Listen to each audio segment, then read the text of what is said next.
What's going on, everybody? Welcome to Dissect That Film, where we dissect your favorite films, film franchises, and TV. Today, on episode 75, we are talking about our third film in our Spooktober celebration, conversation, whatever you want to call it.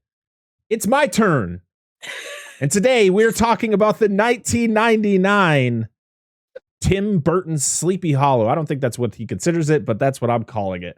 Oh, I am your host, Brett Parker. Joining me is the wonderful Dan and Angela of DNA Gaming. Hello. Oh, because I'm enthusiastic. Getting through that intro with Dan doing everything that was happening was really hard.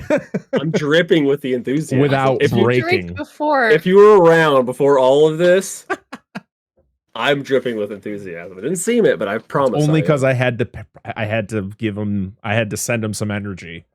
Yeah, and you hit record. And you were talking about being a little bit tired, but being excited. So yeah. I'm assuming that's like waking up early in the morning after you haven't had a lot of sleep, but you got a hell of a boner. Okay. Sure. Sure. We'll go with that. Oh my gosh. So yes, we are 3 weeks into Spooktober. We've already talked about Dan and Angela's picks. We started off with Angela. We talked about Killer Clowns from Outer Space. And then we jumped over to Dan's pick, which was Phantoms, which is a phantom of an episode because not a lot of people have listened to it. That's about right. It matches the movie. I mean, the fuck. We hadn't even heard of it. Dan's picks the last 2 years have been probably some of our lowest episodes of the show. It doesn't surprise me. You know what? Who cares? Because I love the fact that Dan brings these movies that, like, I mean, Day of the Dead. Come on, people. Day of the Dead's great. And so is Phantoms. So you should listen to both those episodes. And if you want to listen to all of our prior Spooktober episodes, all of the episodes we did last year, we had 5 last year because we did 4 because we had one other person on the show who we added to, and then we had a special episode we did on Halloween. So we had 5 episodes last year. We're gonna have 4 this year, and I'm very excited. But today is my pick, and my pick is a movie I've been wanting to talk about since we started the show, before Dan and Angela were even permanent hosts on this show, because it's one of my favorite movies. Not one of my favorite movies, but also one of my favorite. I mean, it's a perfect movie for this time of year. And that is Sleepy Hollow from 1999, starring Johnny Depp, Christina Ricci. The cast of this movie is bonkers. Miranda Richardson, Michael Gambon, Dumbledore. For all the Harry Potter fans out there. Casper Van Dien. Yeah, we're getting there. We're getting there, Angela. There's a list here, all right? We got Casper Van Dien, which, Angela, I don't know if you knew this, but Casper Van Dien is the father of the actress who plays Chrissy in Stranger Things. Really? Yes, I didn't know that. She is a Van Dien. Yes, I looked that up too because I saw her last name was Van Dien. And I was like, I wonder if she's related to Casper. And she is. Oh, and funny fact is that I don't think this has anything to do with anything, but the fact that like Christina Ricci is in this movie and she stars along a guy named Casper and she was in the movie Casper. That's just my little thing I wanted to add to that. Somebody's like, we're doing this shit. Just squeeze it into the script. Had to have. But that's not it. We're not going to talk about the Reverend because he's a sick motherfucker who doesn't need to be talked about. But you know who he is. We've talked about him on when we talked about Beetlejuice last year. Richard Griffiths, another Harry Potter alum who played Uncle Vernon. Yep. Played the Magistrate Phillips. The Emperor himself, Ian McDiarmid, is in this movie. And to be honest, this was the first time I ever watched this movie and went, shit, that's Ian McDiarmid. Yeah. I did not know, in all of the hundreds of times I've seen this movie throughout my life, did not know that was the Emperor. I'm not even kidding. I was like, same. I saw him in the credits. And I was like, wait a second. And then I was like, wait a second. And now every time we talk about any scene with him, we have to talk like this. And I was just I had all the memes in my head. I was like, wait a minute. Isn't that Palpatine? That's not the only Star Wars alum in this movie. Well, we got Michael Gough, Alfred from Batman 89, Batman Returns, Batman Forever, and that fourth one that we don't need to talk about. There's our tie-in right We there. talked about that in the episode. One of the episodes, we mentioned that this was one of his like final films. So he came out of retirement for this movie. I had read and that, then yes. and then retired. He's like, I'm out for just once, but then I'm back in. I mean, it's Tim Burton coming back. He knows him. You know, he did a couple movies with him. You know, we got Christopher Walken in this movie too. which even to this day, I still watch this movie and go, wow, that is a weird casting. But you know what? Yes! I like it. It works. It works. Oh, so great. Mark Pickering, who plays young Masmuth. I don't know if I've really seen him in anything else. Christopher Lee is in this movie. Yes. Holy crap. Am I missing anybody? The boy that you were just saying. He was in something. Les Mis? Oh, yeah, you said he Mark was Pickering. Yeah, I think you said the he one was who played young Les Mis. Masmuth. The newest one? With Wolverine? Snickety Schnoich? Yeah. Wait, what? What did you just say? Schnickety Schnoich. Okay. Fucking Berserker Barrage, man. Adamantium Rage. Oh man. But this Are you okay tonight? Like really? Yeah, I'm fine. This cast is wild. This is like you see the credits for this movie and you're just like, holy shit, this is a stacked cast. And it all works. It all works. Yeah. So if you didn't know, this movie is based on the story by Washington Irving that was written in 1820.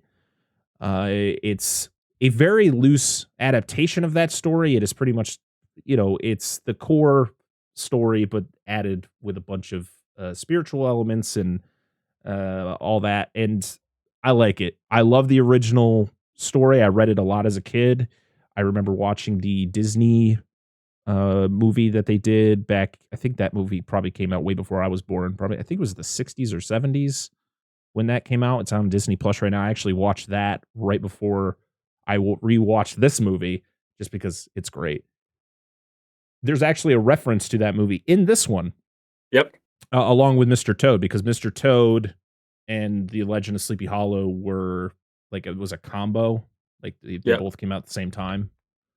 Yeah, everybody loves Mr. Toad's Wild Ride. Yeah. So the whole story, the original story is about a school teacher who moves to a little town in New York called Sleepy Hollow, and he's very superstitious. He's kind of a weirdo. So he moves to this small town to become the school teacher, and he encounters, like, all the women are infatuated with him, I guess, except for the one he wants the most, which is Katrina Van Tassel. And he has to go up against Brom Bones, which is his name in the original story. His name is different in the movie. Okay. Which is okay. His name is Brom Van Brunt in the movie. But yeah, so Brom is in love with Katrina, and so is Ichabod, but Ichabod he just wants to marry her for the money because her dad is like, he's the richest guy in town. So that's the whole thing with him. And then that's where you get the legend itself, where Ichabod is very, like I said before, he's very superstitious, and Brom takes advantage of that, tells him the story of the Headless Horseman. The original story is the Horseman was a Hessian soldier who had his head blasted off by a cannonball. And he goes back to the place of battle to pretty much try to find his head. And Ichabod ends up running into him later. He is pranked by Brom, but then he later runs into the actual horseman, which then Ichabod disappears, and then Brom ends up marrying Katrina, and that's the story. That's the original Washington Irving story, and you get little sprinkles of that in this one, but you know what? This one just works to a degree. There is a small part of this movie where I'm like, okay. But everything else, to be honest, it's one of my favorite Tim Burton movies. Like, when it comes to Tim Burton, it is Beetlejuice is always a top for me. Probably I always group Batman 89 and Batman Returns together because I feel like that's just, that's Tim Burton's thing. and then it's got to be Sleepy Hollow. Like I'm very hit and miss with Tim Burton throughout his career. Wasn't really into like Ed Wood and Mars Attacks. Like I liked them, but they just weren't my thing. And his early stuff was what I appreciated the most. But like this one, I think was one of his like last really great movies, because I think he did Big Fish later, which was actually one of his last like great movies. Yeah. And then he's kind of just been in the mix of doing, Alice in Wonderland and was it Miss Peregrine's School for Peculiar Children, and he did the live action Dumbo. And I mean, I'm very excited for Wednesday, what she is working on. I'm very excited for that. Anything Addams Family related, give it to me. Yeah. Because he was supposed to be the original director for the original Addams Family movies before Barry Sonnenfeld took over. And the fact we're getting Christina Ricci back in that show, which is awesome. Which she's in this movie. And I love it because I had a big ass crush on Christina Ricci. She's all the way from beautiful. Addams Family Values is when I started, and then it just got back. This is only 5 years out from she was 19 in this movie. Johnny Depp was 36. Big age difference. Brand on the young ones, Johnny. Yeah. The relationship was weird because like I guess Johnny knew Christina since she was like 9 years old. So like when they told us like, oh, you guys are gonna be love interests, it's like it was one of those like, oh, this is kind of weird. I've known her since she was a kid. Yeah. But they made it work where it didn't feel too weird. Like it wasn't like it was that. Like anytime you watch like a period piece and there's a love story, that's kind of how I just imagine it. It's just all the weird, dialogue, and there's really no actual physical stuff going on. And I'm like, okay, good. It doesn't get in the way. You get some weird shit in this movie, but thank God it wasn't between those two. Thought it worked, but thank God we didn't get anything else. All right. We're going to talk about what we thought of this movie, and then we'll get into some facts with box office, release date, all that stuff. I want to know what we thought of this movie coming out of our latest viewing. We're going to start, because I have no idea who started last time. It's been a while. So we're going to start with Angela. Yeah, under the bus. Me under the bus. Yep, always. You're a Tim Burton fan. You like Tim I love Burton? this movie. Oh. But I like a lot of his movies because that's my big, like, I don't know. I permanently have Nightmare Before Christmas tattooed on my body. Exactly. So, I must love something about him. Well, no, he didn't. He just pitched the idea. But anyway. If you want to know more about that, check out our Nightmare Before Christmas episode we did back during Christmas time. There we go. Yeah. But no, I love this movie. I love everything about it except for one part. But, that's neither here nor there for the most part. Yep, loved it. Would watch it. Let's see if our parts are the same. The parts repeatedly that we don't like about it. I'm curious as well. I don't remember. I don't know. No, we'll wait till we get to the part. No, I know. I just want to see if it's the same thing. Yeah. So, listen. First off, Lisa. Finish taking your drink. I don't want to have to clean sputum off the screen. Wait, let me. You'd be like, what? I'm gonna take a spit take. Yeah, I know, right? So, will you go? I got it. No, I know. I just want to keep. I just keep going. The more you drink, the more interesting this is going to be. Like, hey, everybody. Starts hitting on the webcam, like, Parker, chill out. Looking quite good today.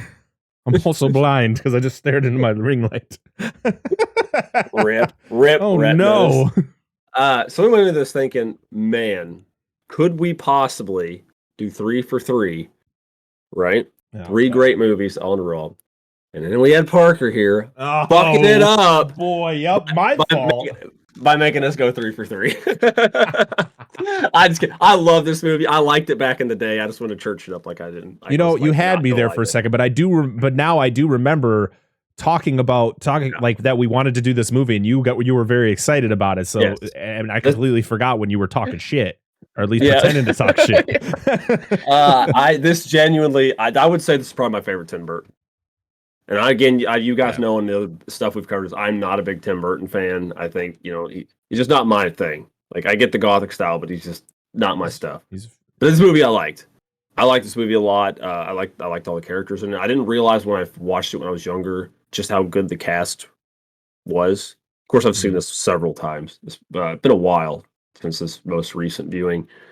But no, like I don't know. I probably can't say anything more than these two are about to do. But I thought the writing was good. There was some comedy sprinkled in, some dark humor here and there.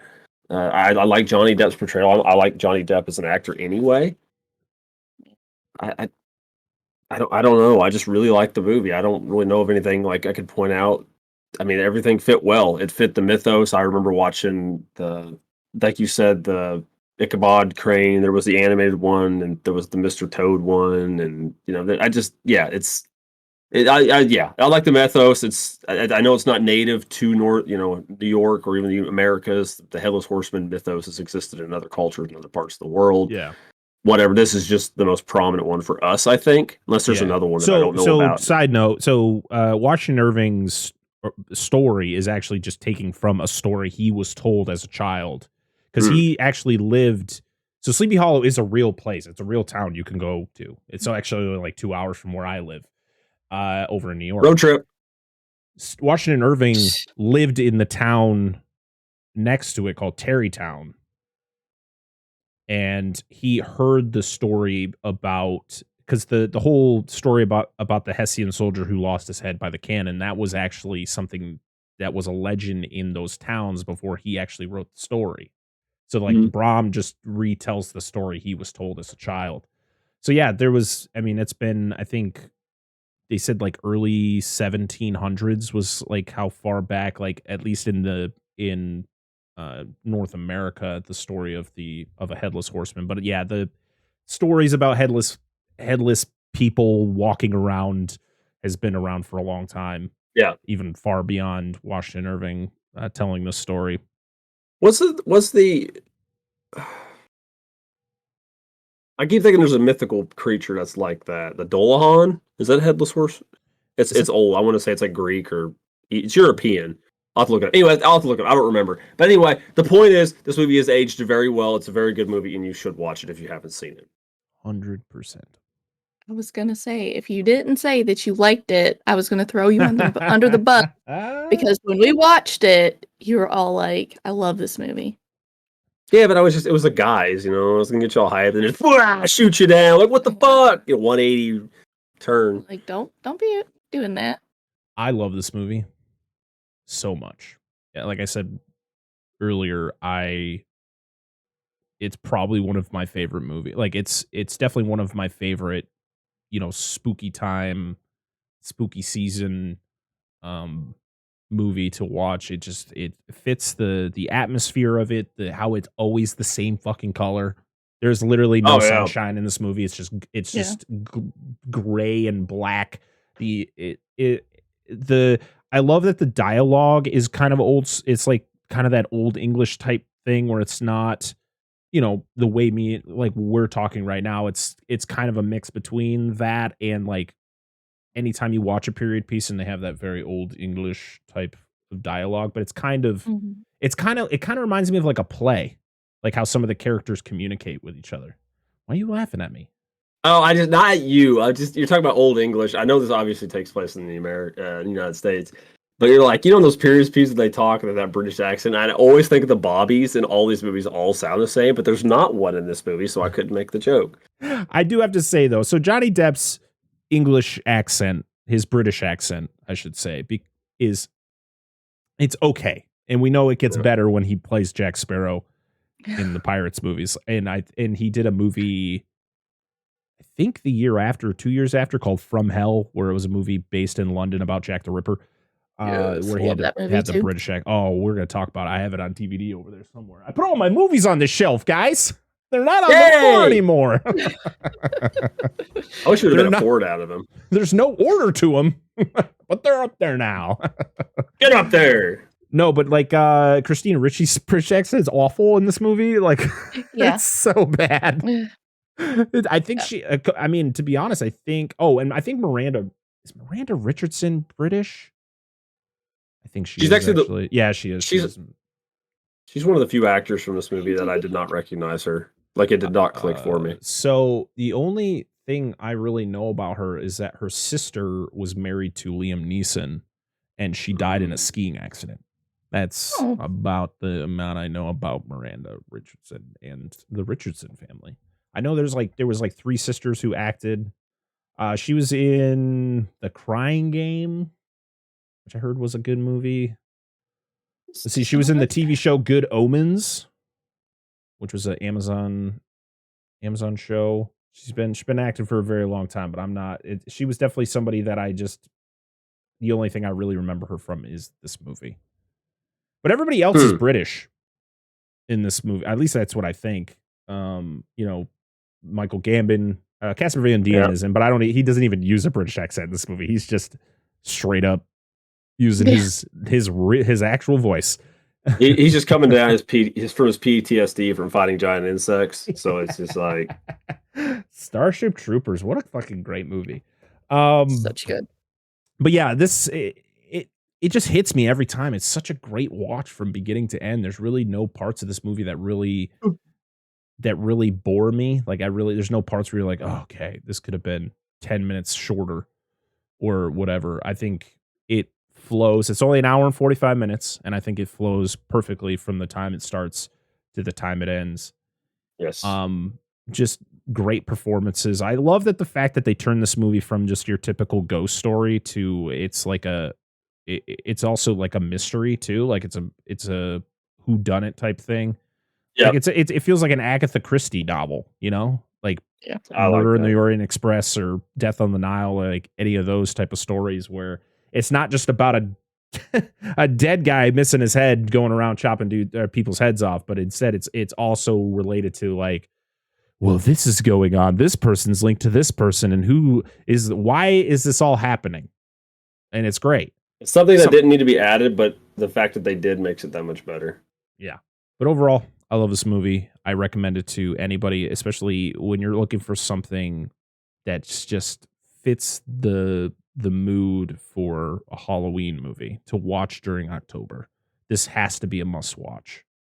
It always is for me. And to be honest, it's one of those movies that I actually, like, my kids were able to watch it. Like, it's gory, but it's like classy gory. Like that's a weird thing to say, but like, it's not like a slaughter fest. Like, people are just getting ripped up, just getting their heads chopped off. And it's really stylized. Unlike some other movies, like if you were to watch Saw, the gore and the effects of that, it hits different, where this is, we're just going to watch somebody's intestines. Well, I mean, Casper gets it good, but Yeah, but it's in the distance. It's shot really well. It's kind of in the dark. Yeah. So I just like how this movie was, even though, they had to be rated R, a lot of blood, but it's one of those movies I feel if you have kids that you're trying to get into get them into horror, and you want to get them into something that's not too kid friendly, but like not Saw or Hostel or something too extreme. Like, I feel this is a great movie to show your kids. Like, even though it's rated R, I'd recommend it to people with kids. Maybe not like super young, but as long as they're not, too afraid of people getting their heads chopped. Just this movie or Friday the 13th Part 6. I mean, hell, it worked for us. Yeah, exactly. All right. Well, let's talk about some facts here on Sleepy Hollow. It was released on November 19th, 1999, which is pretty fitting because this movie comes out pretty much like a little over 200 years to the date that this movie actually takes place. Because this movie takes place, I don't know exactly the time frame, but I know it's the end of 1799, and this movie comes out at the end of 1999. So I thought that fit pretty well. I like, good job on you, Tim Burton. This budgeted approximately around $100 million, which is crazy high for 1999. In the U.S., it made its budget pretty much to the exact dollar. It was like $101 million, but overall, globally, it made $206 million. For a horror movie, pretty good. especially with a budget that high. Like that's a really high budget for a horror movie. Yeah, it is. But it's Tim Burton, and the studio was just going to throw money at him to make whatever he wanted. When they wrote the original script for this movie, it was supposed to be a lot gorier. Tim Burton actually had to go through the script and kind of cut a lot of the gore out. But still, this movie to date is his goriest film. Which is weird. He wasn't. If you think about Tim Burton, though, he really hasn't. Has he done what's he done that's been rated R? Other than this, because you got Pee-wee's Big Adventure, not rated R, 100%. Beetlejuice wasn't. The Batman's, Edward Scissorhands, Ed Wood, maybe Ed Wood. I don't think so, but it might have been. I don't know. I think this is Ed Wood was. It was okay. Mm-hmm. So was Mars Attacks rated R? It's PG-13. Oh, okay. So he did, that just wasn't his thing. Like he liked the macabre and he liked the creepiness, but he didn't go that far. But in order to make a movie about a dude who chops heads off, it's gotta have some gore. But the way that he does it, like I was stating before, the way he does it is very stylized. Like the blood. Producer. It's him as the producer. Oh, we'll talk she was looking who the executive producer of it, or Francis Ford Coppola. What she's looking at is on here. Oh, what she was looking at the list of movies. I'm sorry, I didn't mean to interrupt you. It was him as a producer, not as a director. It came up first. Sorry, keep going. I apologize. Yeah, because you're talking about R-rated stuff. So it just wasn't something that he did often, but I think the way he did it here was very well done. Well, which is interesting because you figure, like you said, because of what he does, because I don't know, it just seems odd. Like for what he likes the gothic, the scary stuff, but doesn't go quite that far into it usually. Yeah, that's really interesting. Francis Ford Coppola was an executive producer on this movie. Yes, I saw that.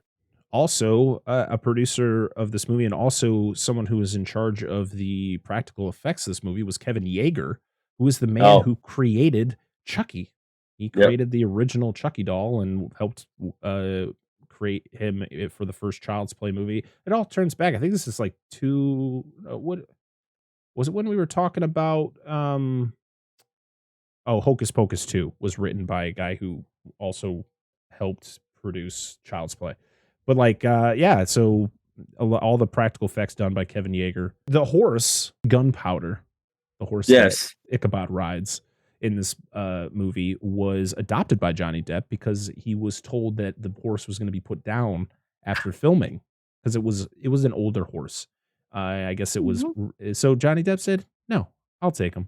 And that's one bottle of glue you're not getting, kids. So since we talked about a couple people who are crucial in the Star Wars universe, we have Ian McDiarmid, who of course plays the Emperor, and Chancellor Palpatine in the prequels. Christopher Lee was also in the prequels as Count Dooku, but we also have someone else who is in the Star Wars in one of the prequels, and that is the man who was the stunt double for the Headless Horseman. The one who did all the stunts and the fighting. Ray Park, who plays who plays Darth Maul. He's dope. Which I never knew until I looked it up after the most recent watch. That was pretty cool. We talked about how Michael Gough came out of retirement to be in this movie, which I thought was cool. So when Tim Burton was directing this, he huge fan of Hammer horror movies. Of course, Christopher Lee being Dracula. Michael Gough was actually big in the Hammer horror genre as well. I didn't realize. I have to look that up. I heard about that, but so when Tim Burton pretty much made this to resemble a Hammer horror movie, like the way that the actors perform, and kind of it's not like full serious. Like there are some kind of cheese moments here and there. Yep. But pretty much when Burton was asked about it, he's like, yeah, I directed a Hammer film, not officially, but like that was the feel he was trying to get out of this movie. Which is relevant for us because lately we've been watching, because I'd never seen them. So we watched The Curse of Frankenstein, which was their first like of their like Universal style monster movies, and then we watched The Mummy as well, which both of which had Christopher Lee and Peter Cushing. Yep.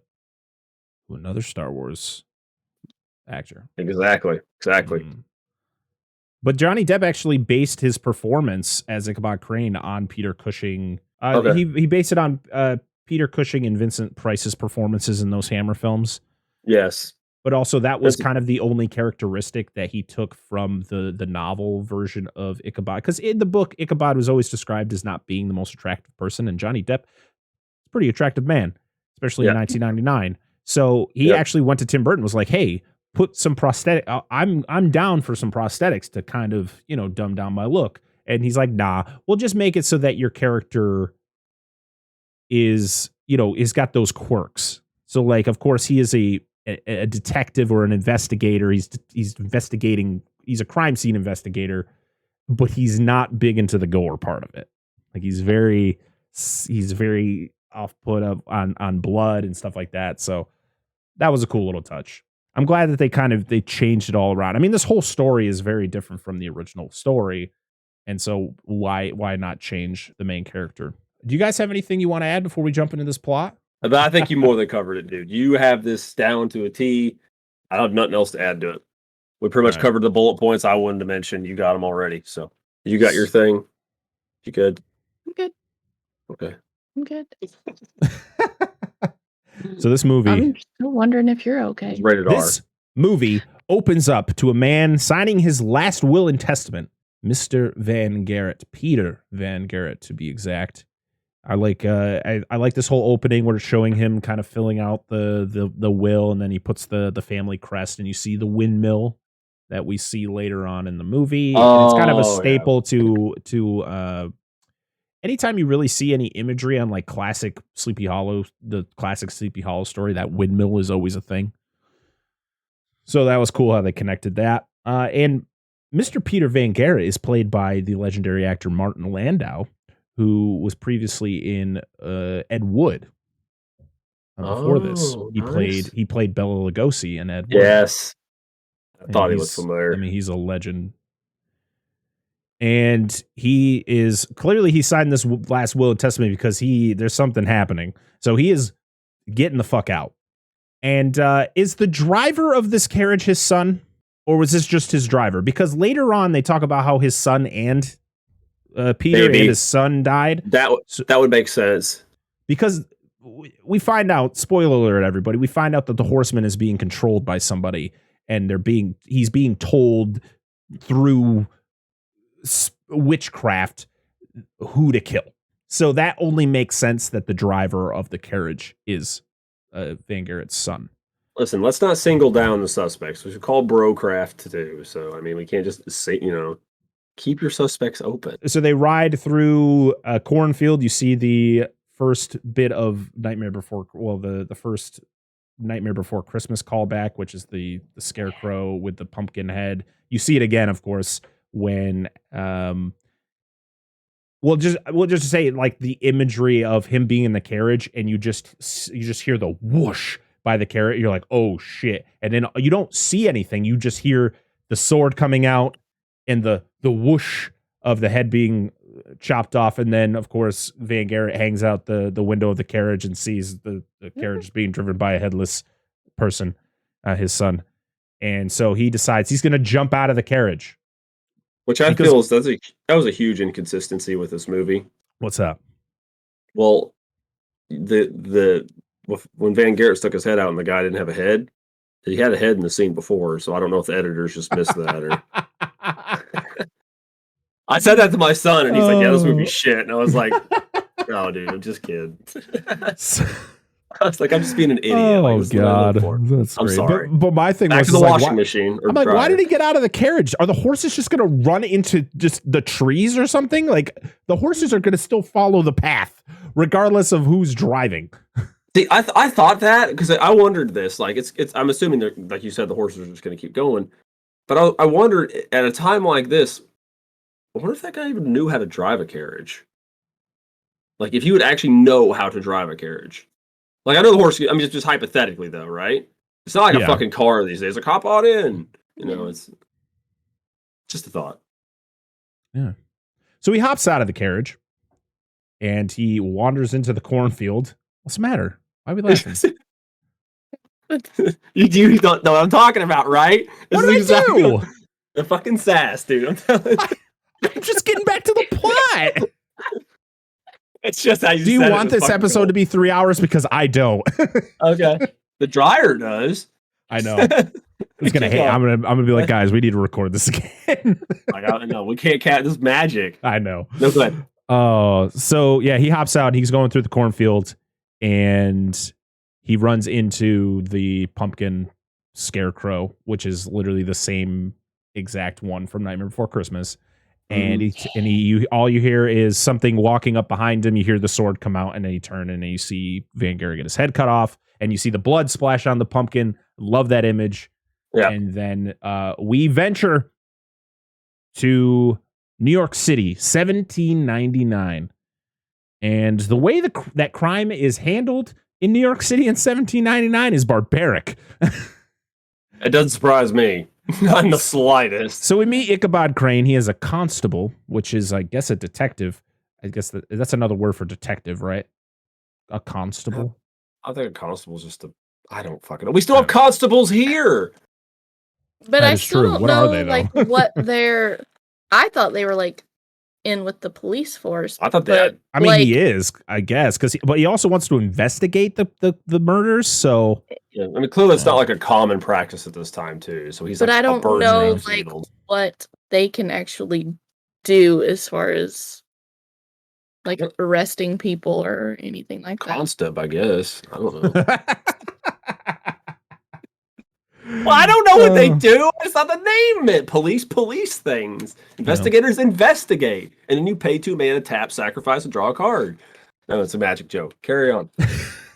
So we meet Ichabod Crane. He has found a body floating in the river. And they bring that body in a wheelbarrow. And I love the dude who's just like, man, burn it. And he's like, wait, I want to investigate it. He's like, Ichabod, a body found in the river, it most likely died of drowning. Yes, like, how do we know that?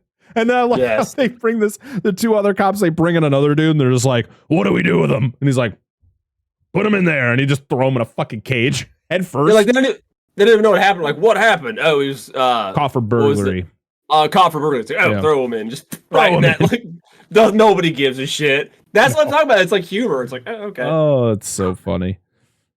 And so he is brought in front of the judge, who is played by the superb Christopher Lee. And it's funny, his name is in the credits that show up after this, and that is the only scene he's in. But his name shows up. He deserves it. He does. Dude, he's a legend. There is an episode. I'm going to plug a different podcast for a minute. There is an episode of Dead Meat's podcast where they talk about Christopher Lee and all the fucking shit this dude has done. Yeah. The people he has met in his life that are no longer around. He's been in a metal band. He's done all this crazy fucking shit. He's the coolest dude ever. He's like one of the coolest guys that's ever lived. Period. Also, just speaking of Dead Meat, where is my Sleepy Hollow kill count? Yeah, what the fuck? With the French toast? James, I know you're busy. I'm just kidding. But I do want a Sleepy Hollow kill count at some point. That would be great. Yes. We love you here. So he is brought in front of the judge, and the judge is just like, listen, dude, we're sick of your shit. So what we're going to do is we're going to send you to this small town that some weird shit's going on where people are just getting their heads chopped off, and we don't know why. So, that's what you're going to be doing. He's like, oh, okay. I love how he says it, though. He's like, like the way he tells his very creepy story, like, come here, Ichabod. You're going to go to a small town called Sleepy Hollow. And I love right? It's like, where people's heads are just lopped off. And I'm like, gosh, really, you're so fucking good. I know. It's like this big courtroom where all this is happening, but it suddenly becomes a very intimate conversation between two people. Oh, so good. And he was probably there for like 2 hours tops to record this scene. And it's just like, oh, it's one of the best scenes in the movie. He's that much of a badass. He's just like, so all right, good. Let's knock this shit out. Gone too soon. Too soon? He was like 99. Too soon. He needed to live forever. Enough. So yeah, Well, so he's a he's being vampire. because he's being sent to Sleepy Hollow, he has to pack up his stuff. He's got a cardinal in a cage. He lets the cardinal out, and then you see the it's called a thaumatrope, which is the thing where it's got two pictures on each side, and then you twist the. I had to look that up because I didn't know what it was, and that's when we get the title card as Ichabod is going. As Ichabod is traveling to Sleepy Hollow. I do like the font they used. It's kind of that classic, like if you read an old book that's like republished, of course, they use this font specifically. I'm not kidding. Like I don't want to sound crazy, but like if you shut up, Dan. No. Damn it. That's not what I'm laughing about. You guys are looking at me like I'm a crazy person. No, I'm just trying to figure out why he's laughing. Finish saying what you're saying, and I will tell you why I'm laughing. No, I just like the font they used for the opening. It's a nice font. It's that really nice. That basic, like old. I'll just leave. Old school, font. No, what I was gonna say is you did the title card all dramatically, and I'm just like because my mind's crazy as fuck. I'm like, I wonder what Michael Bay's Sleepy Hollow title card would be like. It's just like explosions, Sleepy Hollow, Ichabod Rising. Like what the fuck? What are we watching? It would explode through the thing. Will Smith with Ichabod Crane. Like, what is this? God. I love it. Ichabod Rising. What the fuck? That's just Bad Boys set in 1799. So Ichabod is traveling to Sleepy Hollow, and Danny Elfman's brilliant score is playing, and it's so good. I mean, Danny Elfman. I listened. Do you know he was in a band, right? Yeah. Oingo Boingo. Oh God. So good. I listened to like a 7-minute song by him recently. I looked at my wife. I was like, this is Jack Skellington singing right now. Is it Dead Man's Party? Yes. Yeah, we were Great song. Great song. It's a good song. It is a good song. As soon as he said it, I'm like, it's in my head now. That man performed at Coachella this year, shirtless, and he is ripped as shit, singing fucking Nightmare Before Christmas songs and Oingo Boingo songs. I was like, this man is a fucking legend, man. And he's just like, this dude's like in his 60s, and he's like on stage shirtless, like ripped, just singing songs. I was like, this is Danny Elfman, by the way. This is a man who's done many great scores for all your favorite movies. That is what we call. One thing I would never attend, though. That is an unfair. No. This is what we call an. Watch it on YouTube. Too many ass cheeks. I'm gonna post a picture of shirtless Danny Elfman right here for all of you to see from his performance. Do you not know what Coachella is? Don't know what Coachella is. Oh my gosh. It's an insane music festival, and I wouldn't go either. So I'll enjoy it on YouTube. It's an insane music festival where everybody has to dress dramatically. Okay. Yeah. And there's just a lot of assless chaps.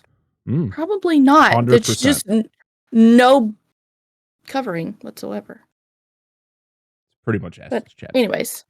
As modern day assless chaps.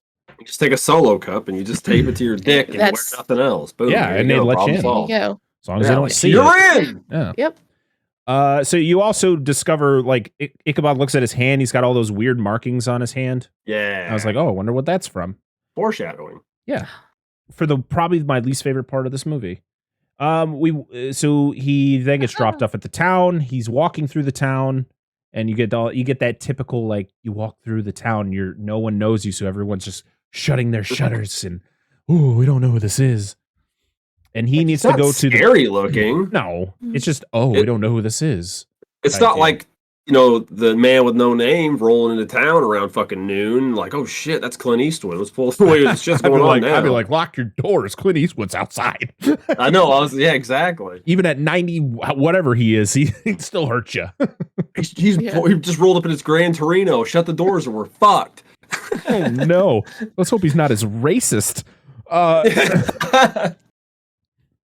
So Ichabod needs to go to the Van Tassel residence and meet with he's pretty much the richest man in town, Baltus Van Tassel.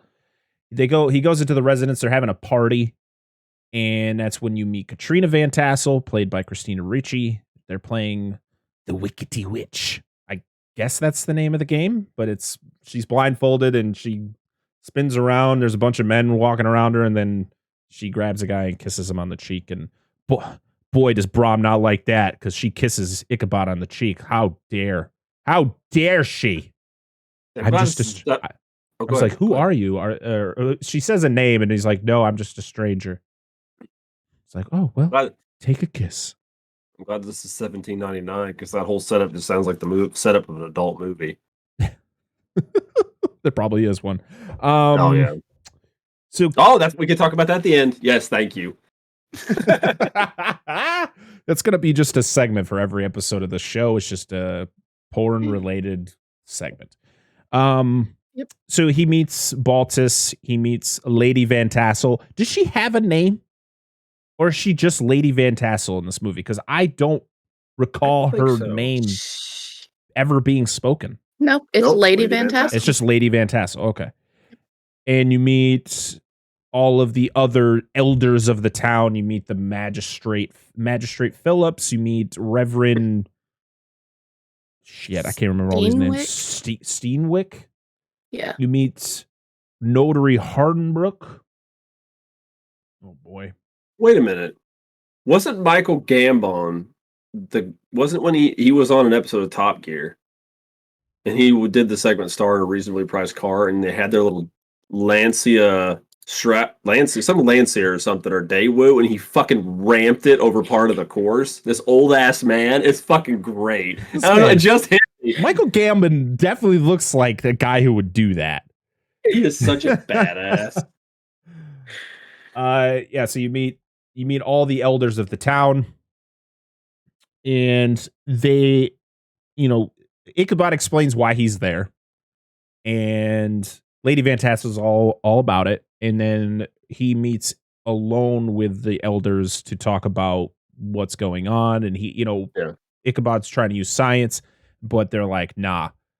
The Reverend gives him a Bible. He's like, this is the only thing you need to read. And that's when that's when Ichabod though opens the book and he sees the family tree and he realizes like everyone in this fucking town is related to each other. This isn't but I didn't know it was in Alabama. But no, that was called West Virginia. This country back in those times. Was the style because 1799 we were technically the United States, correct? I don't remember the timeline. We were not under British rule, but I don't think we were technically the United States yet. I think we were still the Confederated States in 1799. Yeah. The history buffs prove me wrong, please. Because it took quite a few years for us to get the Bill of Rights and everybody to, be together. So we get the story. They tell the story of the Headless Horseman because that's what they believe is going on in the town. It was a German Hessian. Well, Hessian is a German, but a Hessian soldier who was over here helping fight. Because I think, did the British hire Hessian soldiers to help them? I think so, yeah. So back in 1779, because it was 20 years before, he was fighting and then he had to retreat. His horse got killed, so he's retreating to the woods. He runs into two little girls, and one of the girls, he does the one of the things I don't like about this movie, why does Christopher Walken have spiky teeth? What's with his teeth? I don't know. Did the Hessians just file their teeth to look like that? Oh, it made my teeth They never hurt. explain it, which is okay, but it was one of those things that I It's- always was so like it didn't need to happen, even though we know what he becomes. It's Tim Burton. Yeah. That's your explanation right there. So he tries to make sure the girls don't alert him. One of the girls snaps a stick. He fights as much as he can until he is overpowered, and they chop off his head, throw him in a grave, and then the horse just comes back. I was like, oh, so the horse just comes back to life that quickly? Or was the horse never dead in the first place? Maybe it had hydrostatic shock when it got hit. It's like, fuck, the energies, and then it got better instead of. So, of course, Ichabod is told the story, and he's like, nah. The science, all right? So, he doesn't believe them because he doesn't believe that a ghost is causing all of this. He believes that it's a man of blood, and so he's going to find out who did it. The next day, he is given a horse, gunpowder, by the Killian.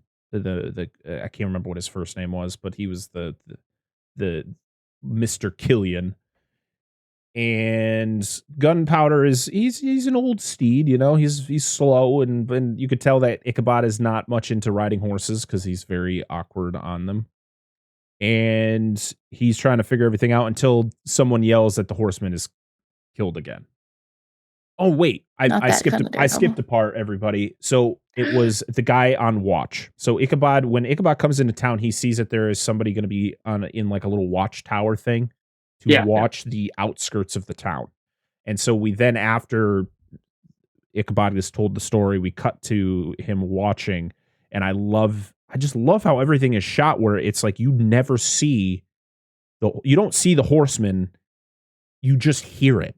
So he's inside the thing aiming, and at first you see the deer come out of the woods and they kind of scatter, and then it doesn't show anything. You just hear the hoofs coming up there, banging on the ground. And you're just like, oh shit. And then it cuts to him running down the road, which I was very confused. So he's on watch on the outskirts of town, which I think the town's right behind him. Why didn't he just go into town?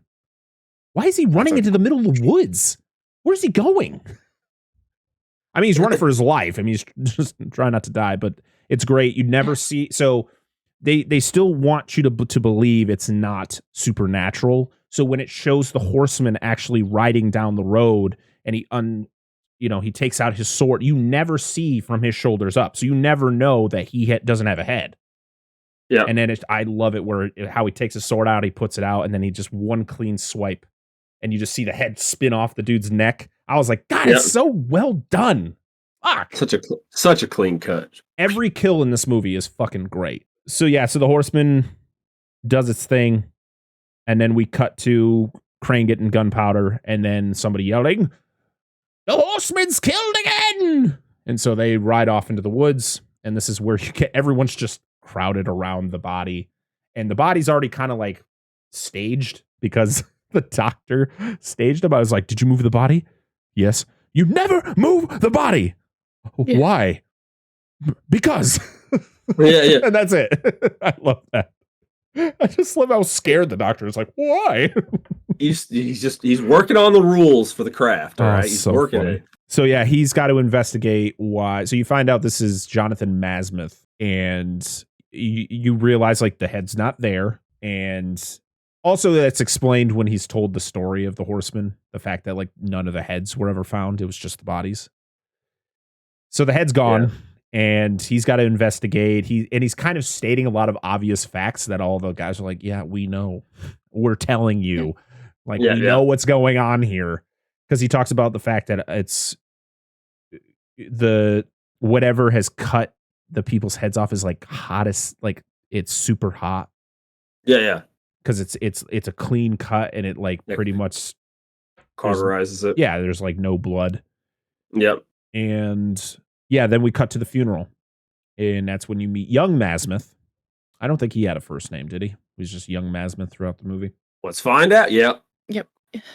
And he wants to help Crane figure it out, since his mother's dead, his dad's dead, he's all by himself. So why not try to help? The magistrate, Phillips, he comes up to Crane and tells him about the fact that there are actually 5 victims of the horseman, but only 4 graves. And so Crane's like, I have to dig up all these bodies to figure out what that means.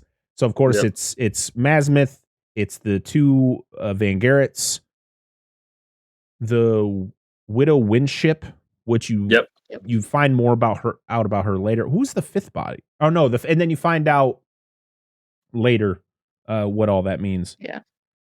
I'm like, could he not have figured that out? I figured it out as soon as he said it. Hey, it's so there's all males and 1 female. Try to figure that out without having to dig up all the bodies. So we find out that the widow Winship is pregnant. I love the scene where he's using that like weird little it's got like the little. He's going into the little cut. You can clearly tell it's like, was that cut already there in her stomach? I think the swordsman. Yeah, he said that she got stabbed in the stomach. Oh, well, she was beheaded as well as stabbed in the stomach. Okay, I missed when they stated that. So they find out that she's pregnant. I love he comes out just covered in blood. I love the blood that squirts on his goggles when he's cutting the door. And the blood is so red, and I love it. Very red. Actually, when they shot it, it's actually orange. But is the filter, right? The filter it's all this entire movie is filmed with a blue filter. So it brings out the colors. So so you find out she's pregnant. And it's just like, I love all the guys outside are just like, obviously, because they all know, because some weird shit's going on in this town. So we get the classic. This is our callback to the original story where Crane is kind of riding around at night on gunpowder, rides across the covered bridge. And when he gets to the other side, he hears a horse in the distance. He turns around, and that's when he sees a headless horseman come from the other side of the bridge. We also get our little Toad cameo type thing, because you can actually hear the frogs croaking. They're actually saying Ichabod. Ooh. And so, he sees the horseman, and he, of course, is terrified because that's how the original story goes. And he rides away. The horseman chases him, and it gets to the point where he turns, and then I love the shot where it turns, it jumps up and throws the pumpkin that's on fire, and it smokes him in the face. Yeah, dude, nails him. And so the horseman then rides off, and then you find out it was Brom dressed up. And the funny thing is like anytime they would do any live action Sleepy Hollow stories, this is exactly how they would do the Headless Horseman. It was always an actor, and they had like a piece that would go up to then have the neck part a little higher up, and it always looked goofy as hell. Yeah. In this movie, it was great because he had the technology to just put a blue head shield on to then just wipe it out. Yep. So, and Ichabod can hear that it was Brom. Like, he can hear them talking in the distance, so he knows that he was pranked. And Brom's just a dick. And this is when we get the parts of this movie that it just did not like. What are the flashback scenes to his childhood? I just didn't see it to be necessary for this movie. I don't know what you guys thought of this. He has a flashback of a very busty. Every fucking woman in this movie is just busted out of their dresses. Like, them things are like, whoa. And the mom, and Ichabod's mom is the worst one. Those things are like, whoa. It's like wrong move, and here you go. It's free show. Dude, listen. It's the corsets. They're killing them with corsets, and like the muffins got nowhere to go but pop out the top. It's like a busted can. Like, I mean, if it were to slip, I wouldn't object, but it needs to be careful. Capital knockers, man. Especially in that time. Especially in that time, can't be exposing yourself like that. That's barely flash an ankle, right?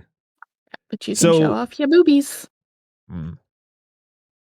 So she is doing some very witchy things. Shelf.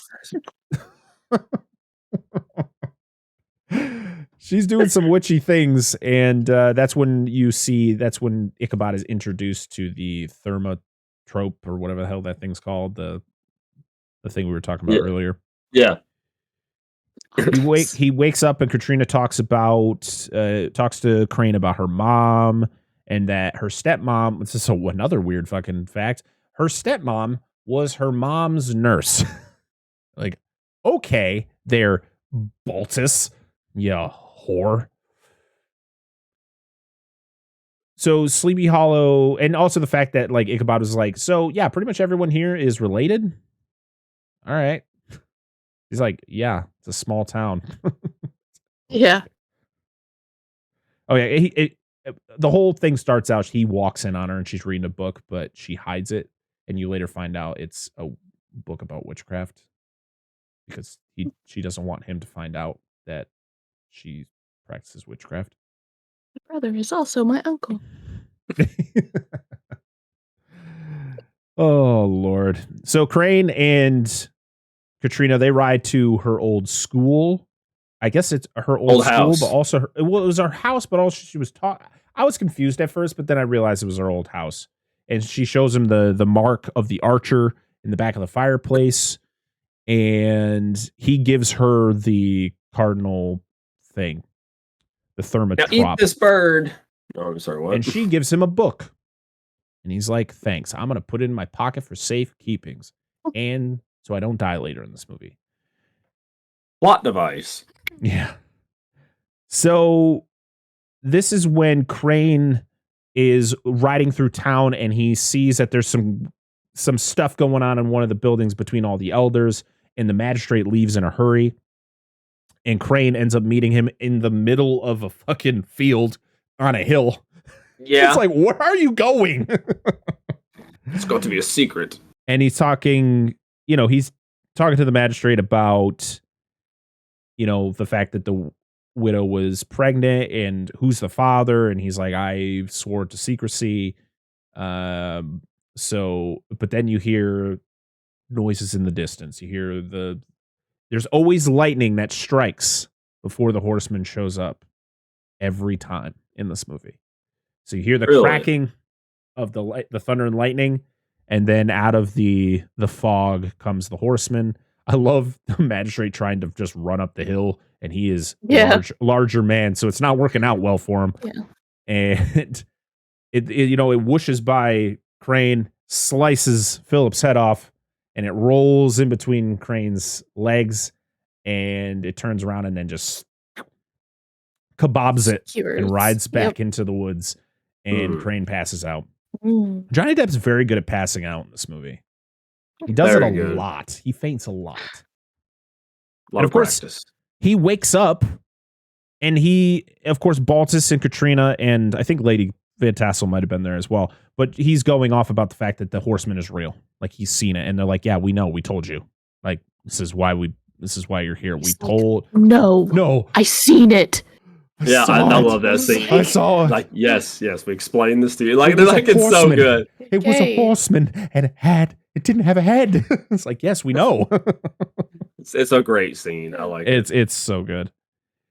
So we then get to another flashback before he wakes up and does the whole that. He has another flashback about his mom. She is accused of being a witch. You see the creepy imagery of the priest outside or whatever the hell this dude was. And he's like, and then he's like dragging her to somewhere, and you're like, oh no, what's going to happen to her? To be honest, I didn't care because I didn't care. Like, this was one of the parts of this movie where I was like, I just don't care about any of this part. I just want the shit that's happening in Sleepy Hollow. Why? Does this help in any way? Does any of this help him? No, I don't think it does. But if somebody wants to tell me different, please let me know. So Crane is determined to find the horseman's grave with the help of young Mazimuth. He tells Crane about the night the Van Garretts died. Pretty much the fact that his dad was there to watch the signing of the will. So was the son. And then now they're all dead. So it's kind of like, is there a connection?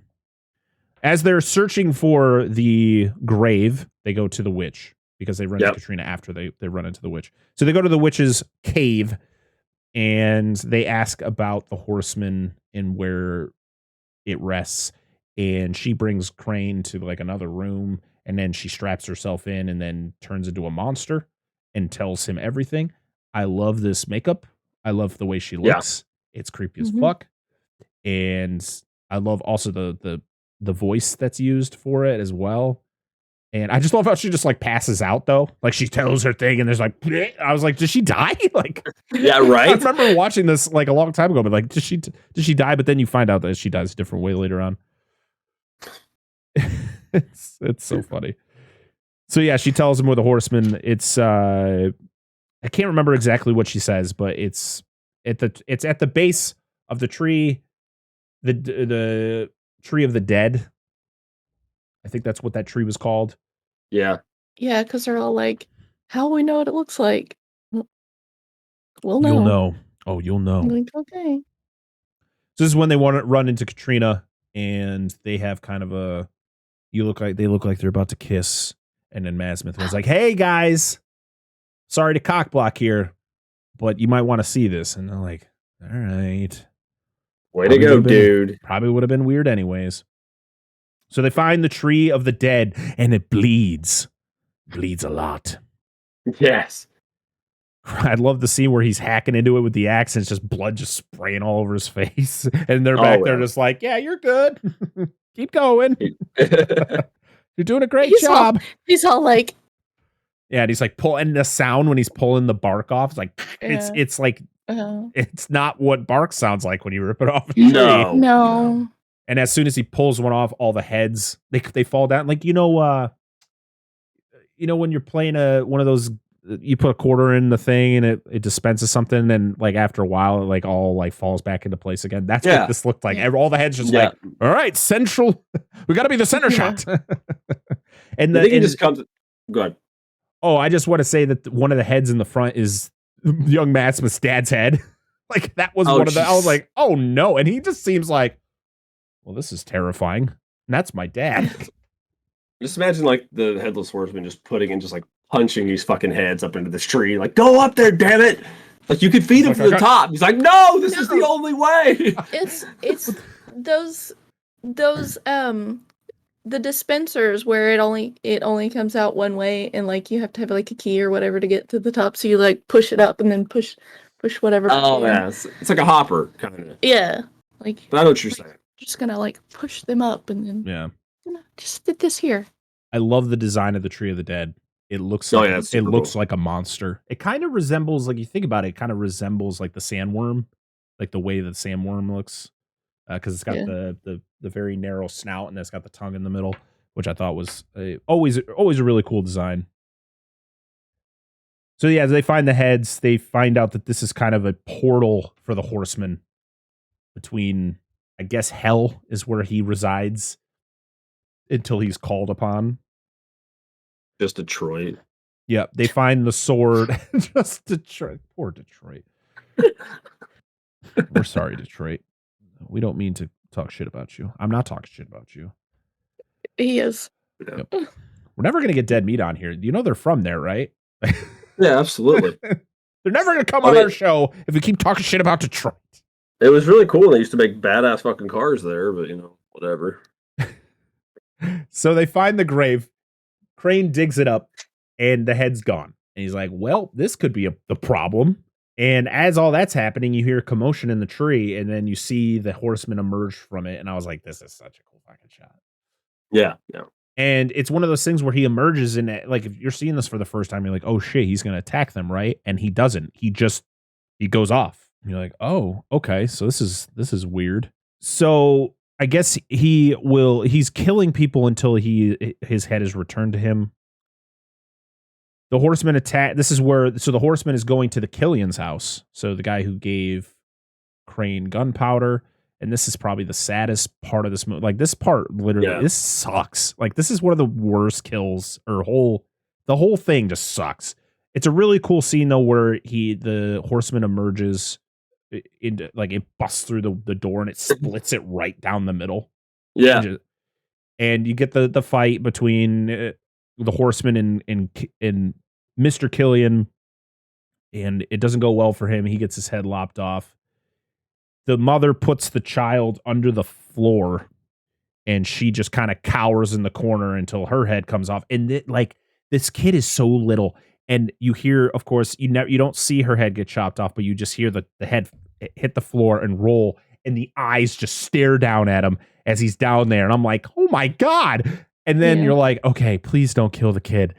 The horse, it's such a fucking great scene. He's walking away. He's got the two heads. He's walking out, and then the kid just makes a slight noise, and it just turns around, and then it just starts hacking into the floor with his axe, and he pulls the kid out. You don't see the kid get his head beheaded, but he does, because the Horseman stuffs the heads into the bag, and it's a very tragic scene, but it's so well done. Like it just makes you feel so many things. Yeah, it was a good scene. It was well done. Yeah. But I just ruined it in my mind. Oh. I don't want to know, to be honest. I just thought of It's the sound of them boots. They're squeaking underneath the flurbirds. Fucking SpongeBob. God damn. SpongeBob reference. Always. So Brahm hears the screams and he goes down and he shoots the horseman off his horse. And that's when you get the fight between Brahm, the horseman, and then Ichabod shows up and he tries to help. He grabs like a giant scythe off the wall and stabs into the back of the horseman. All over the horseman's just trying to like, what the fuck? How do I get this out of me? Just trying to do my job, man. What the hell are you guys doing? And Crane is trying to tell Brahm like he doesn't want you. Like he doesn't want to kill you. That's why he's just trying to leave. Because he completed his mission and now he's just going back. And Brahm's like, no, I'm protecting the town. I'm gonna kill this thing. And I guess at some point the horseman just gets sick of their shit and just attacks them. Because they finally, like, after he sticks the scythe into the back of the horseman, they both like wander across the bridge because the horseman actually throws a knife into Brahm's leg, which is funny because it's the same exact spot he was attacked in Starship Troopers. Yeah. Like one of the alien bugs stabs him in that same spot in the leg. That's ironic. Pretty funny. So yeah, the horsemen, I guess, is just sick of their shit because they get to the other side of the bridge and it's great because they don't see them, but you could just hear the footsteps on top of the bridge and then it just drops behind them. And then that's when they get into a fight and Brahm ends up getting split in half and Crane just passes out again. I'm like, damn, man. He gets stabbed. Crane gets stabbed in the shoulder. He gets stabbed in the shoulder. Yeah. And it doesn't do anything. It barely, like, because they talk about it the next day. It's like, oh, it barely left anything. He didn't even bleed. Which you'll find out why. Yes, it said that it should have killed him. Yeah. It said the wound like this should have killed him, yeah. Yeah. So we see Katrina. She's practicing witchcraft. She's creating some brew in her big cauldron downstairs. We get another flashback because we needed another one of this. And this is where you find out how Crane got his punctured hands, which, again, didn't care to know why. And his mom was putting an Iron Maiden, which is horrifying. And you get the scene where he opens it up and it's just her body with a pool of blood just pouring all over him. And then he wakes up. And you find out that the person who killed her was his own father. You're like, oh, I don't understand why we needed this. Again, the flashbacks were unnecessary. We didn't need them. Trying to give some kind of character development, but I agree. I think it could have been left out of the movie, and it wouldn't have changed anything. The reason they put it in there is the fact of like he's being helped by witchcraft, and his mom, and he knows how that is because his mom was also a witch. Yeah, it still didn't make sense because it didn't add to anything. Yeah, it's just like you could have had the whole thing where Katrina was a witch or practicing witchcraft, and it would have made sense because it makes sense. To cut it all out. Movie. And it wouldn't have mattered. If you cut every scene of that out of this movie, I don't think it would have mattered. Yeah. So Crane tries to connect the dots and pretty much is like, I feel this all leads back to Baltus Van Tassel. He's got to be, at first he believes he's the one controlling the horseman because he knows that someone is controlling the horseman. Someone has the horseman's head and that is how he is being controlled. This is when Crane and young Masmith visit Hardenbrook and to find the Van Garrett's will. And I love he's just hiding in his clock. Just opens up a cabinet or something. Like, oh, why are you here? You find out that the eldest Van Garrett, so Martin Landau's character, married the widow Winship. I guess got her pregnant. Weird as fuck. Someone is you figure out someone is controlling the horseman, telling the horseman to kill anyone who would pretty much inherit the Van Garrett's fortune or knows anything about it. But they don't know who. They think it is because so the Van Garretts were kind of like the number ones in the town. They were the richest people in town. So if the Van Garretts died, so Baltus now has that fortune because he was the next in line in that family. So that's why Crane believes, but it's like, why? But also it's like, oh, so they killed the Van Garretts, but they're also taking out everyone else who knows about that, about everything with the widow and his will and stuff like that. So, and Baltus is also making us suspicious because he keeps telling Crane, he's like, I think you're good to go. I don't think you need to be here anymore. And he's like, I didn't solve anything. I want to know why this is all happening. And you find out that Katrina had used a protection spell on Crane, but he doesn't know it's a protection spell because he doesn't notice it until he thinks it's like bad. Evil seal or something. Yeah. So this is when Crane notices a cloaked figure outside. He follows it into the woods. He finds out that Lady Van Tassel likes to get kinky in the woods. Yep. Don't know who the man is, but it's not her husband because that don't look like Michael Gambon's head. No. But it's weird because she's cutting her hand and she's smearing blood all over the dude. And you're like, this is some weird shit. I'd be out of there. Yeah. I don't know where that's going. Katrina ends up stealing the evidence against her father and burns it at her old house. And this is where they her and Ichabod kind of have a falling out. She's like, it was kind of a way of just being like, I don't want to see you again. And she leaves. And he's like, well, okay. And of course, you too. Yeah. And of course, Ichabod goes back to the house. He runs into Lady Van Tassel and she's just like, I know you saw me, weirdo. Why didn't you stay for more? And I was like, because you were using blood and shit. And I was, no, I'm not it. That's a kink I'm not into. She's like, all right. But don't tell my husband. He's like, I'm good. So yeah, she also tells him that Hardenbrook died, that he killed himself. Hung himself in his study or whatever. We then go to the next scene where everybody's going to meet at the church because they need to figure shit out. And Lady Van Tassel's just gardening in the dark. She's gardening in the stormy day. And you're like, what? Okay. Yeah, she was getting something for her hand. Right. She cut her hand open. Yeah. Well, because she earlier, she literally asked Crane, like, you never asked me about my hand. And he's like, oh, sorry. What did you do? I mean, I know what you did to your hand. I watched you do it to yourself. Fucking attention hog. Jesus, why don't you go open an OnlyFans? Fuck. Carry on. No offense to people who do that. Just a joke. So the whole town's meeting at the church. She's getting some stuff in the garden. Baltus walks by to say, hey, we got to go. And the horseman walks up and it looks like it's going to kill her. And you don't see anything. You just see everyone gathering to the church and Baltus comes. He's like, oh, Katrina, the horseman, he killed your stepmother. We got to go. And that's when the horseman gallops his way down to the church, but he can't cross. He can't cross sacred land. Yep.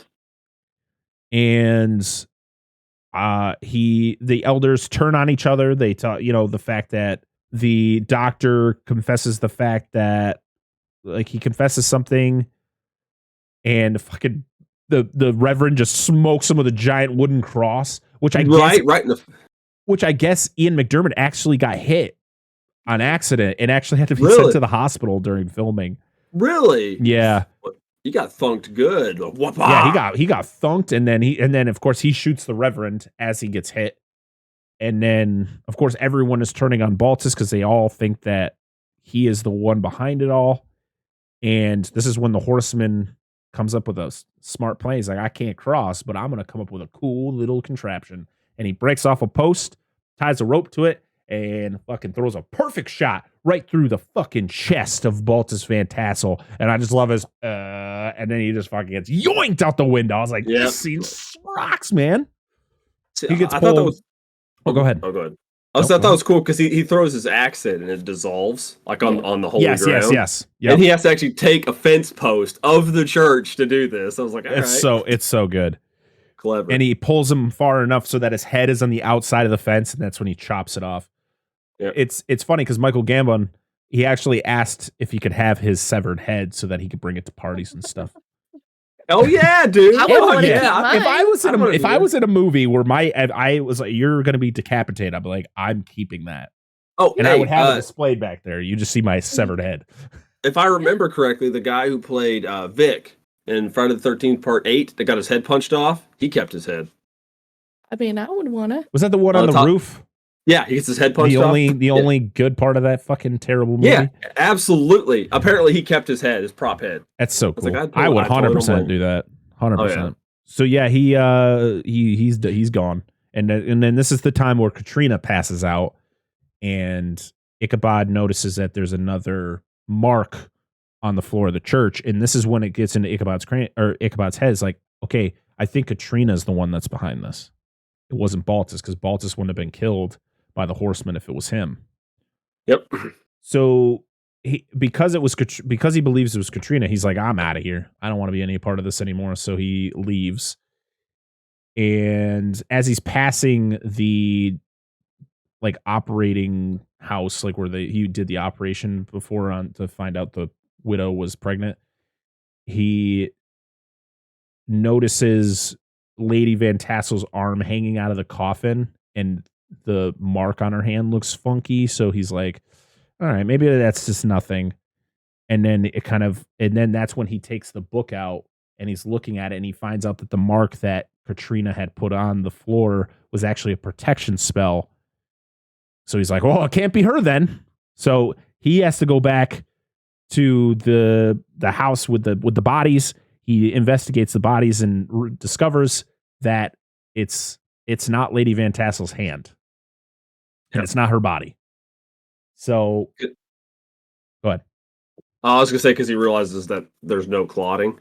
So the cut was made after the victim was dead. Yep. So this is when Lady Van Tassel emerges. She just shows up after Katrina wakes up. And Crane is riding through the town frantically trying to find Katrina because he knows who it is. Lady Van Tassel, she takes Katrina to the windmill and tells her everything. She pretty much tells her that she is the one who's been controlling the horsemen, that her family were the archers, so that was their house, and it was taken by the Van Garretts to then be given to the Van Tassels, and their family was kind of just, I guess, put out on the street, and they had a shitty life. So she created a plan to pretty much take it all back. And she killed her sister because her sister helped Ichabod. I just love it. She just chops her head off. She just comes out. She's like, hey, what's up, everybody? Yep. Whack. Yeah. I like how she said, yeah, my sister, she died very recently. Yeah. And pretty much she just tells the whole story about the fact that she pretty much murdered Katrina's mom. She pretty much poisoned her to eliminate her so that she could weasel her way into the family. And then all she needed to do was, and you also find out she was one of the little girls that got the Hessian caught to then get his head cut off. And so she vowed servitude to the devil, even though in reality witches don't serve the devil. If you look up, I literally just found this out. My wife had to tell me that because we were talking about Hocus Pocus and the fact that the Sanderson sisters see the guy dressed up as the devil. It's like, master. In reality, Wiccans don't serve the devil. Weird fact, but here it is. Facts. So, but yeah, she pretty much, she's a witch, and she steals the head of the horseman because she knows that if she does, that she can control him. And so she takes advantage of that and send anyone who would know or get in her way of inheriting the fortune, she eliminates with the horseman. It's a lot. It's a lot. It's a fucking dump right here at the end. We were like, oh my God. Even though kind of a little bit of me, even back then, like when I was watching this as like a teenager, even before that, because I watched this movie when I was really young, I feel you always kind of had a hint that she was the one behind it. Just the way she always acted. She always acted sketchy. Every time. Well, doesn't she like to get the horseman like target people? Doesn't she need like something of theirs? Because she takes a piece of Katrina's hair. Probably. But it's not mentioned in the movie. But the town's so small, like it's probably so easy to get anything from these people. That's true. It's a lot better than a laser pointer used for dinosaurs to go after people. Like, get him, dinosaur! Oh my God. didn't know we were going to be making a Jurassic World reference in this episode, but I didn't think so either, but it just popped in my head. Watch our 3-hour episode on Jurassic World Dominion. You'll have a great time. Yeah, you'll hear a lot more about laser pointers. We had a great guest on that show. Yes. We did. Very fantastic. Oh, man. So, yeah, so Katrina's the only one left in order for her to inherit the fortune. But Ichabod comes in. He pretty much formulates a plan to burn the horseman in the windmill. So, like, he goes up to the top of it. He kind of ends up setting the whole thing ablaze. But I love the line where he comes in. He's like, "Do you think he's dead?" And he's like, "That's the problem. He was already dead." Yeah. And he just busts out the front door of the windmill after it collapses. Like a fucking boss. If you could do those sunglasses, it's like, where do they go? He doesn't have a head. Yes, right? That's right. We'll just stop him at some point. Looks about right. It's like the Invisible Man. We get the epic chase through the woods between they're driving the carriage and then, of course, the horseman on his horse. I love when Ichabod's on top of the carriage and he gets hit by the tree branch and he falls to the back of the horse and he's like, yep. Ah! And you get the cool fight between the horseman and Ichabod, and it's great. I just love the one shot where he peeks over the carriage and the horseman's not on his horse, even though you just saw him on his horse. And then he just comes up the back and crawls up. Really cool. And it gets to a point where Ichabod tells them to jump on the horses that are pulling the carriage and ride away. And he ends up to crash the carriage with the horseman on top. As Ichabod is being dragged behind the horses, which Johnny Depp actually did. Yep. He wore a bulletproof vest to kind of protect himself. But he actually got dragged, which was pretty cool. So the horseman gets tossed into the woods. I always found it comical when he was like, his just body's like, oh. Yeah, exactly. And then How can he see? Yeah, and then the carriage falls on top of him, which is cool. And then he kind of emerges from that. It's all well done. I love that Crane rides the dead horse at one point. Like, he actually jumps on the horseman's horse and like rides it. Lady Van Tassel is, she's being that evil person. She's thinking her plan is all going to go well. She's got Katrina to give to the horseman as he epically just walks. He's not running. He's not hopping on his horse. He's just fucking casually walking down the path doing that strut to get to Katrina. And we're at the Tree of the Dead again. So he doesn't have to go far after he's done. He just kills Katrina. He's just like, all right, my house right here. Can you guys get the fuck out? And Ichabod shows up and he sees the head is in the bag.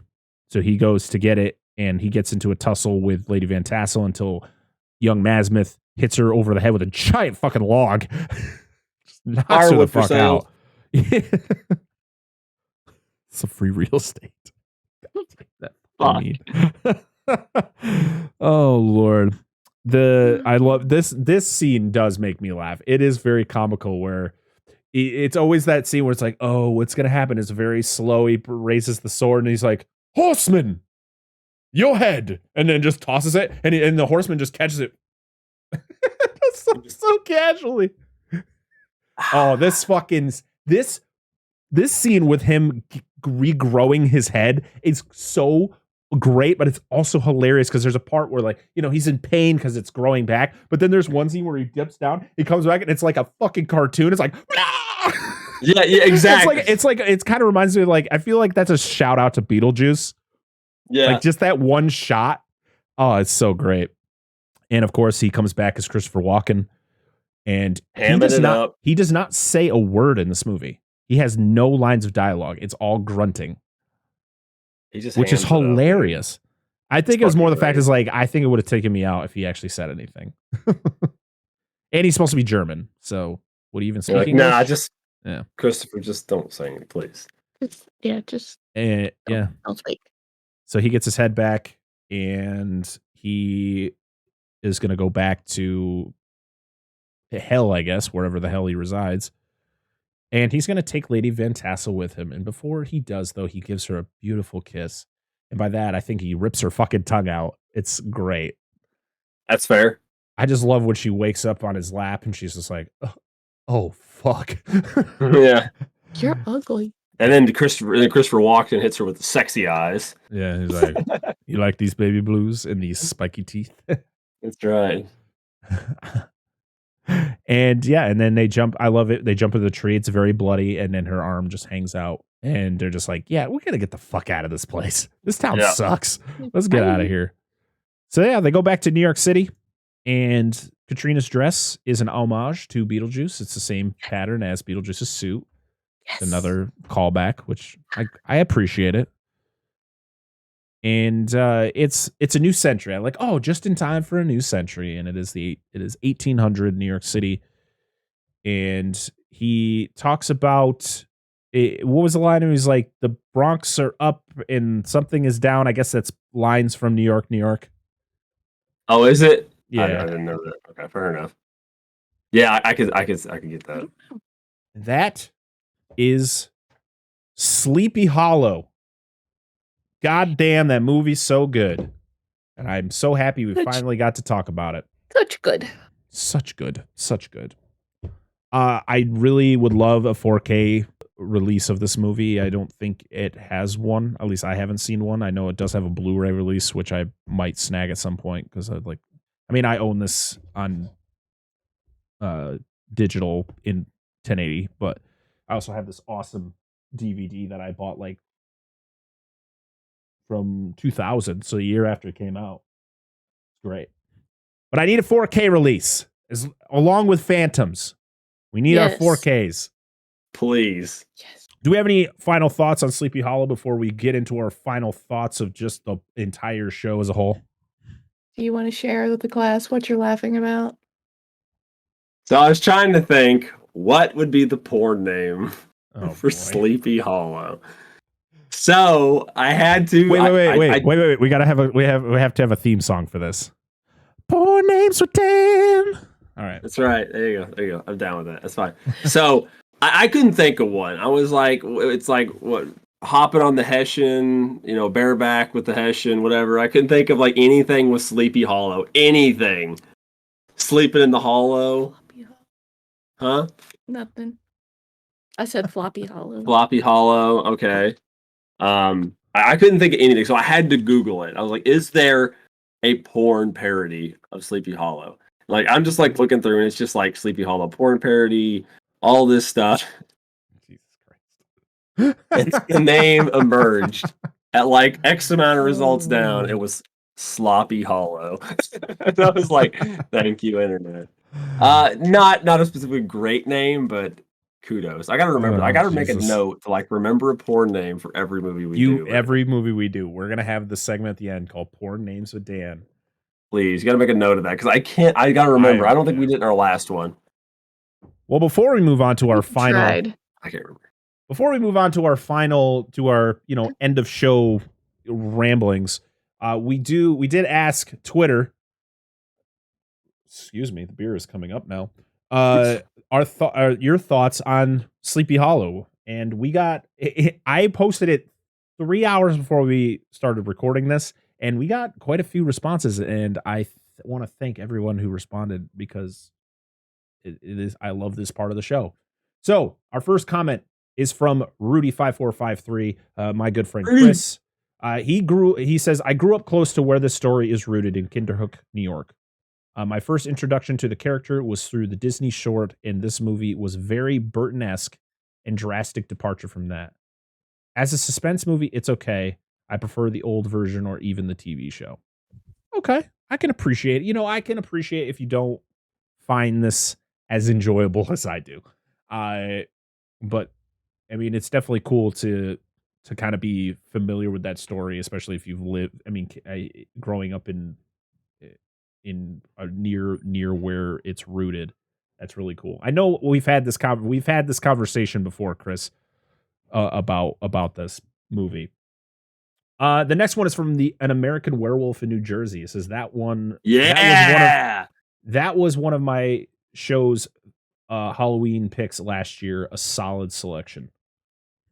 Fuck yeah! Thank you very much. Yes.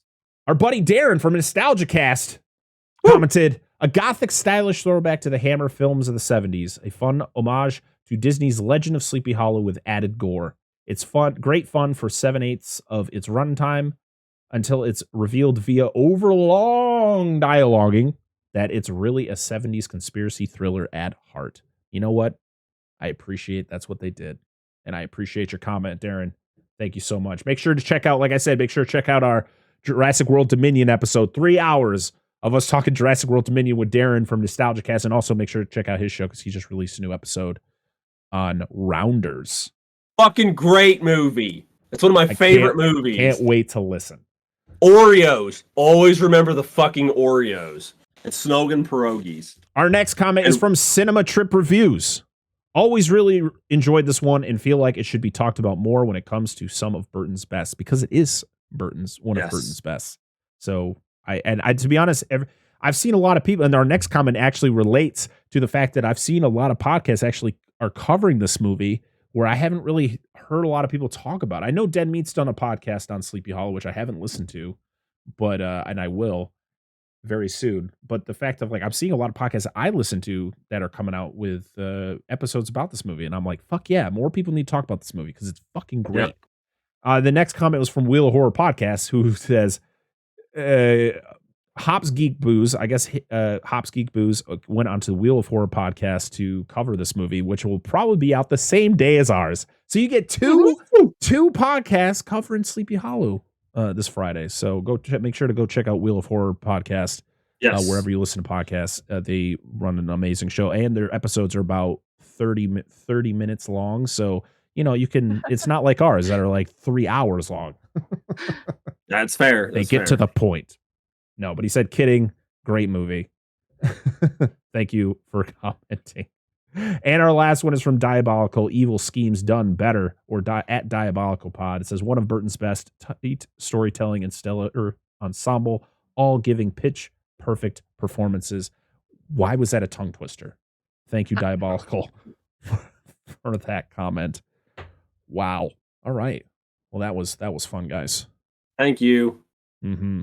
So next week, for episodes 76 of the podcast, we're going to have another guest, and I'm very excited about this one. From one of my most listened to podcasts that I enjoy.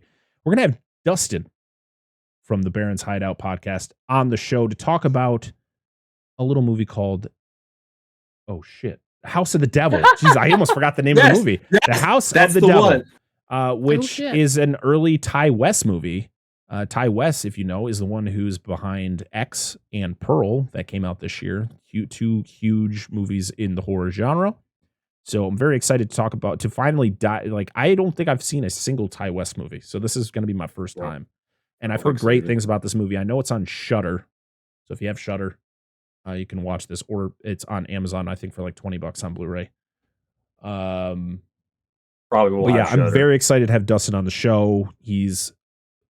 The fact that he's able to come on our show is very exciting because he's a very busy person. He's pumping out content like crazy. I thought I was putting out a lot of stuff. This man puts out a lot. So it's gonna be like a 10-minute video then. just kidding.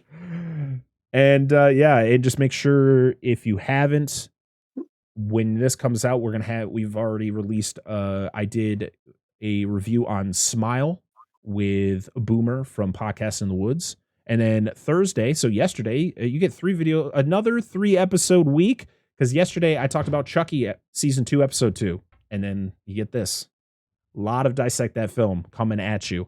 And we haven't talked about it yet, but I'm hoping we can plan something. We can get you guys a live show at the end of this month, because you guys seem to love it. The last one we did has some really good numbers on the digital or on the audio side. So, hey, you want them? We're going to do them. This time, though, we're going to be doing it on YouTube instead of Twitch. So if you aren't subbed to our YouTube channel, make sure to go do that because it's free. And you can watch our live show. And I don't have to edit that show, which is great. Yes. I could just do it and then put it on there. Unless Dan says something really bad, then I have to delete it. No.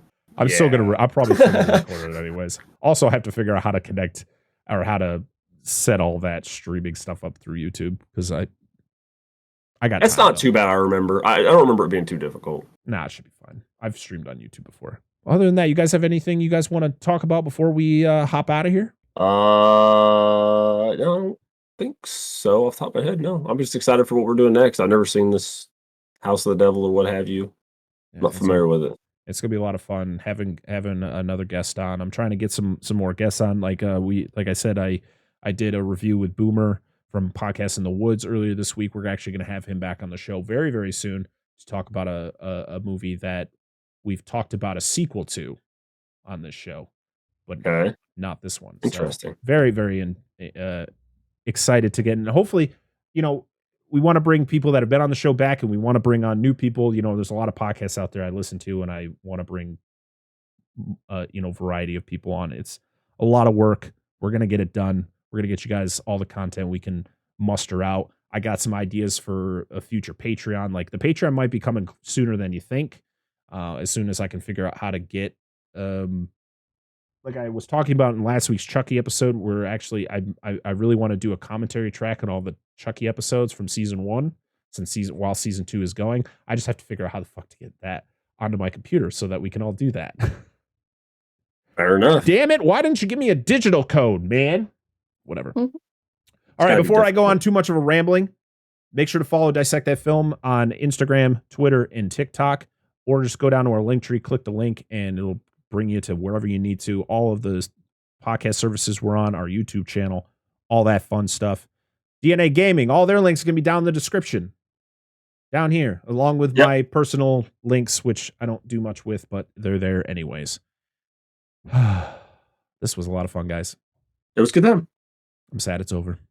Go watch Sleepy Hollow. Yes. Do it. Again. 2 thumbs up. It gives our Dissect That Film seal of approval. Watch this movie. And thank you to everybody who commented, everybody who listens to the show. We love you all. We'll see you all next time. I am Brett Parker. That is Dan Angelo of DNA Gaming. We are Dissect That Film, and this has been the Dissect That Film podcast, episode 75. Bye-bye. Bye. Bye, Parker.